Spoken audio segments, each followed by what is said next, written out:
Dagbreeklig, terminale vol drome,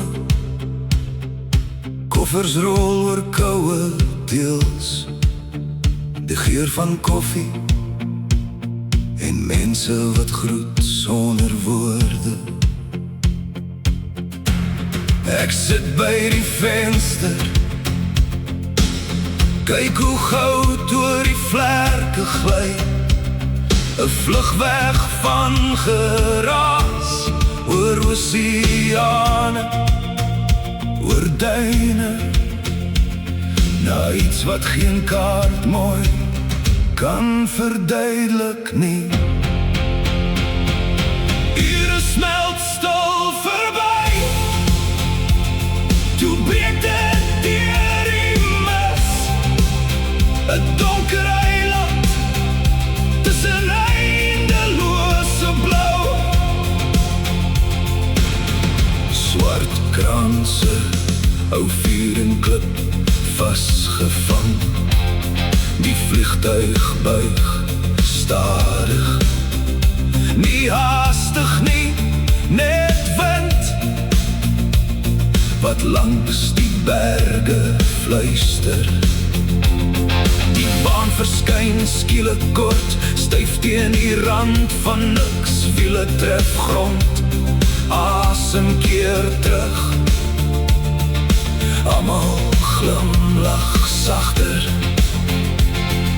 Wag tussen wolke staan die klein lughawe stil, geen sirenes, geen storm van mense, net vriendelike oë en die see se asem in die wind. Ons ry deur draaie wat teen die berg vasklou, af na hawe waar geskiedenis nog wakker lê.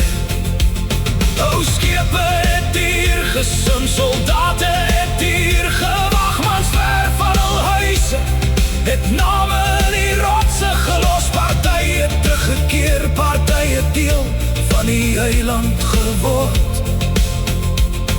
Ek ontmoet 'n ou reus met die oë in sy oë, stadig soos tyd self. Hy dra die wêreld op sy rug, sonder om te kla. Toe kom die trappe, klip teen die hemel, elke tree 'n storie, elke asem 'n herinnering. Ek klim stadig, die wind lag om my, onder lê die Atlantiese blou, so wyd soos verlange.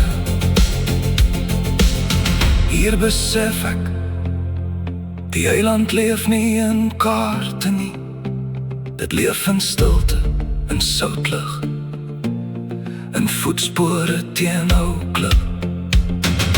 Dis nie net 'n bestemming nie, dis 'n wagtyd van die hart, 'n verlore lied wat die see nog steeds onthou.